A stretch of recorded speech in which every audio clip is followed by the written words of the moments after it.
En este video vamos a analizar la complejidad temporal, pero bajo la óptica de el uso de las máquinas de Turing. Vamos a, a ver que esto es un modelo teórico, pero sin embargo me va a dar el, el motivo de varias de las definiciones que después utilizamos para los modelos computacionales reales. Vamos a ver que partimos de una máquina de Turing que vamos a llamar M, que es determinística, que vamos a decir que finaliza con todos los inputs, o sea que decide. Vamos a llamar el tiempo de ejecución o complejidad temporal de mi máquina M a una función que va de los naturales a los naturales, donde f de n es el máximo número de pasos que la máquina M usa con cualquier input de tamaño n. Vamos a decir entonces que M se ejecuta en tiempo f de n. En este caso los pasos son las iteraciones que vimos, las sucesivas transiciones.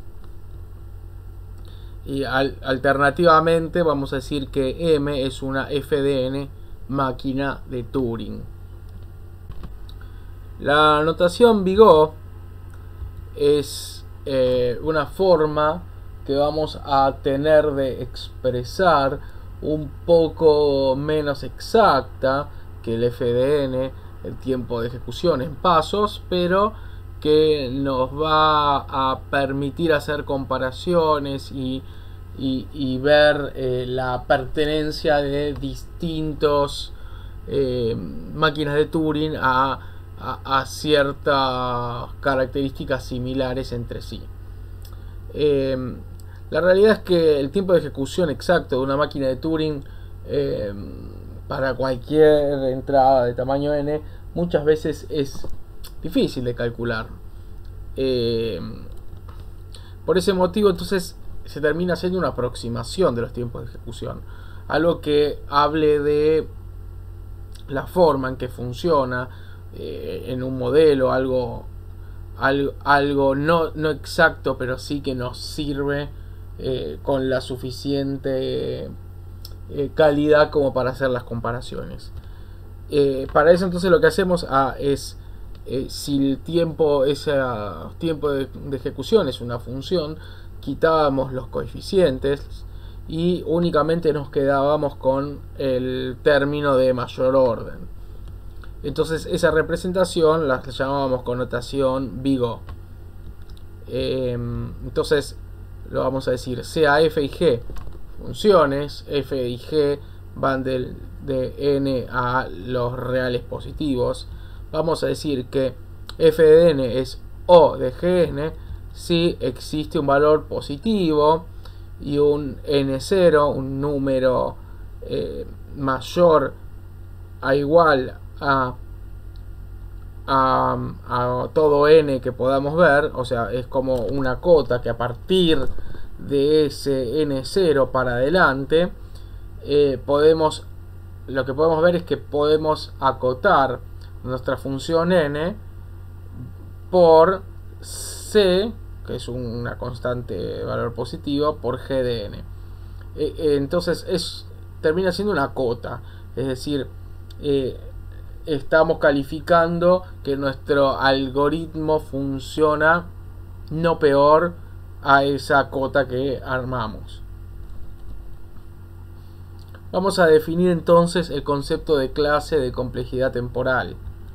De nuevo, nuevamente, esto lo estamos pensando para caracterizar las máquinas de Turing.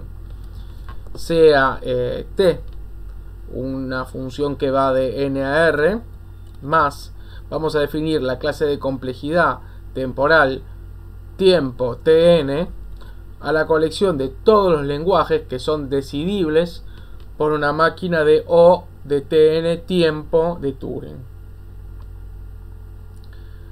Es decir, que estamos uniendo bajo un mismo conjunto a todos los lenguajes que son decididos en ese TDN tiempo.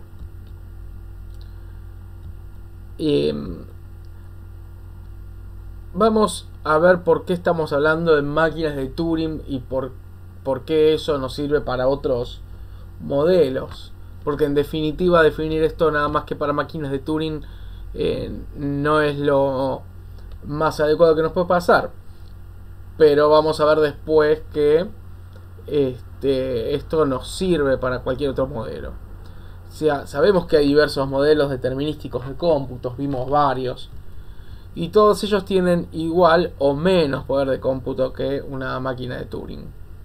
Y lo que se puede demostrar es que todos estos modelos razonables son polinomialmente equivalentes. Es decir, nosotros cuando por ejemplo vimos máquinas que son con el mismo nivel de cómputo y que entonces las simulábamos una máquina con otra, esa transformación son polinomiales, por lo tanto por eso son polinomialmente equivalentes. Entonces, de nuevo, cuando tengo que usar un modelo, puedo usarlo para simular otro, y en el peor de los casos se va a incrementar la cantidad de pasos totales de tiempo de ejecución en una magnitud polinomial con respecto a nuestro tamaño de entrada de nuestro problema, nuestro n. En definitiva, estas definiciones nos sirven para cualquier modelo determinístico de cómputo, incluso las máquinas reales, las computadoras reales con las que hacemos los cómputos. Es decir, que sabemos que una computadora real, en una computadora real podemos transformar con un margen polinómico, con un incremento polinómico, lo podemos transformar ese mismo problema para resolver en una máquina de Turing y viceversa. Ahora vamos a hacer un análisis similar para una máquina de Turing no determinística. Entonces vamos a definir que n es una máquina de Turing no determinística que decide, de nuevo, el lenguaje que decide esa máquina no determinística implica que no lupea o acepta o rechaza cada input. El tiempo de ejecución de esta máquina es una función que va de n a n y lo podemos ver como el número máximo de pasos que realiza en alguna rama de su cómputo para cualquier input de tamaño n. Es decir, la rama más larga va a determinar la función esta de f de n. Con eso en mente ya nos alcanza para definir las clases de complejidad que trabajamos durante todos los videos de los distintos problemas y módulos anteriores. En primer lugar, volvemos a definir entonces la clase de complejidad P. Y P corresponde a la clase de lenguajes que son decidibles en tiempo polinómico, utilizando una máquina de Turing determinista con cinta única. En verdad podemos, de nuevo, dijimos que son equivalentes otros modelos, así que con una simulación, con solo un incremento polinomial podemos resolverlo, decidirlo en otra máquina que no sea de Turing determinista con cinta única. Entonces, esto mismo podemos expresarlo en función de la unión de todos los lenguajes que son polinómicos en su en su cantidad de pasos en la que se deciden. Y ahora vamos a definir la clase de complejidad NP. Y NP lo vamos a definir como la clase de lenguajes que son decidibles en tiempo polinómico, pero utilizando una máquina de Turing no determinística con cita única. Vamos a definir n tiempo, antes era time, este es n time, tn, a L, tal que L es un lenguaje decidido en O de tnn tiempo por la máquina de Turing no determinística. Se puede ver que la definición de NP en este caso es similar. Todos los problemas que en tiempo polinomial son decididos por una máquina de Turing no determinística. Acuérdense que en este tiempo involucraba todas las bifurcaciones, todas las ramificaciones en el árbol de ejecución no determinístico, y buscábamos la rama más larga. Y de acá viene el nombre de NP, que muchos confunden diciendo que es no polinomial, pero correctamente sería Non-Deterministic Polynomial Time. Alternativamente a NP lo podríamos definir por la capacidad de una máquina de Turing determinística de verificar y certificar una determinada pertenencia del lenguaje, de un string a ese lenguaje, mediante un certificado. Ahora vamos a volver a definir eso, pero teniendo en cuenta las máquinas de Turing. Bueno, un verificador para un lenguaje A es un algoritmo V, donde el lenguaje A es W, tal que B acepta W y C para algún string C, que es el certificado. Es decir, que es el lenguaje donde este algoritmo lo certifica la pertenencia de ese string al mismo. Ahora, podríamos medir el tiempo del verificador de ejecución en función de C o W, pero lo vamos a medir únicamente en función del largo del input de W. Y entonces un verificador polinomial se ejecuta en tiempo polinómico del largo de W. Y un lenguaje A es polinomialmente verificable si tiene un verificador que se ejecuta en tiempo polinomial. Por ejemplo, podemos ver que el conjunto compuestos tal que X compuestos es X tal que X es igual a P y Q, con P y Q mayor a 1 enteros. En este caso, P y Q son los verificadores. P por Q igual a X es la función de verificación. Entonces ahora, con el concepto de verificador, volvemos a definir NP.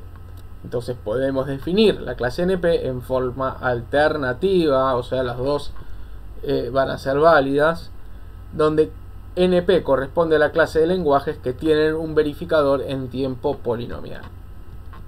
Es decir, que existe una Turing Machine determinística que, dado el input y el certificado, decide si el input pertenece al lenguaje utilizando el certificado.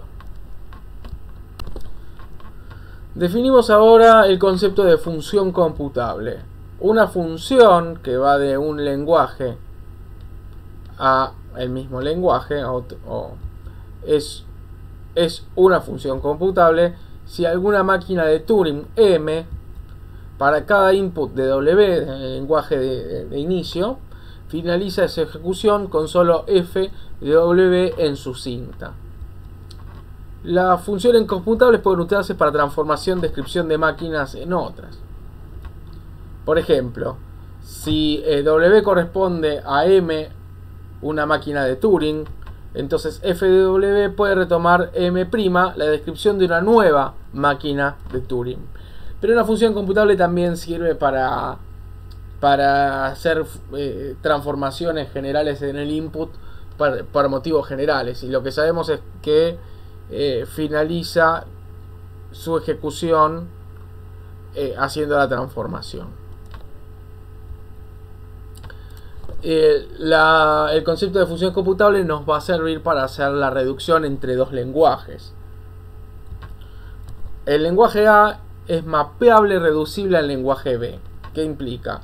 Indicándole como A mapeable y reducible M, por eso es menor o igual M a B, si existe una función computable donde para cada string, donde el string pertenece, va a ser que el string pertenece a, si solo si FW pertenece a B. Estamos haciendo una transformación que va de los dos, de un lado y del otro. La función F es llamada la reducción de A a B, es decir, que estoy reduciendo mi lenguaje A a mi lenguaje B.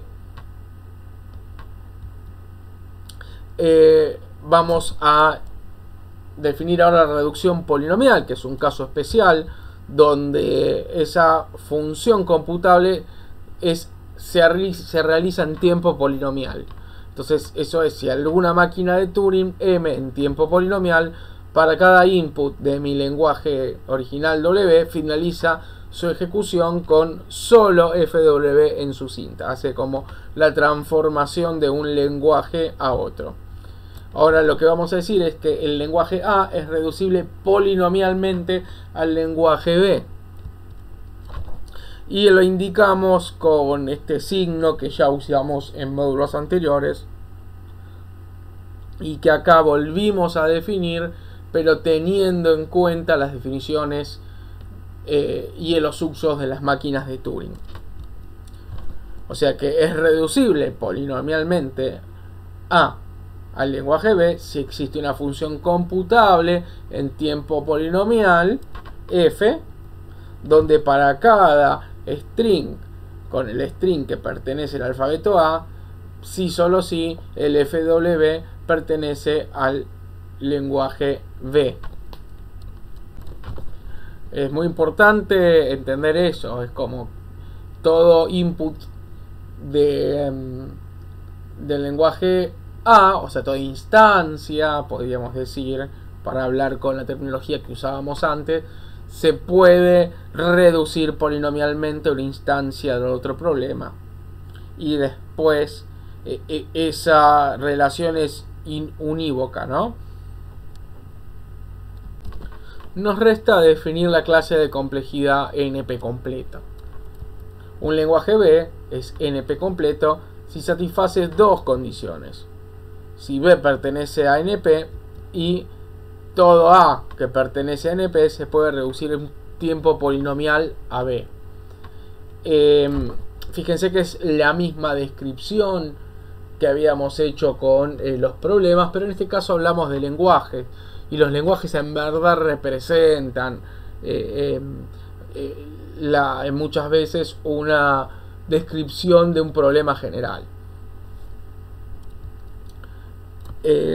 Acá el tema es que obviamente demostrar que todo problema que pertenece a NP se puede reducir el tiempo polinomial a este lenguaje NP completo es bastante laborioso, porque son infinitos problemas que tenemos que hacer con todos, pero se puede reducir significativamente el trabajo a hacer una sola reducción, que es en el caso cuando ya tenemos al menos un problema NP completo. Entonces alguien ya se tomó el trabajo de demostrar que ese problema es NP completo, por ejemplo, por lo tanto todos los problemas NP se reducen a ese polinomialmente.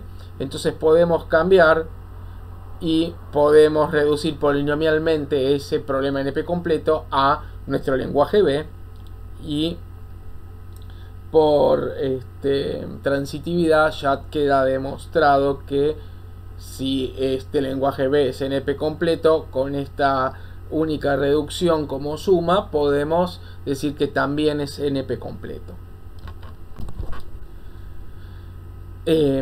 Esa prueba de que existe al menos un problema que ya es NP completo y que lo podemos usar, lo vamos a demostrar en el próximo video.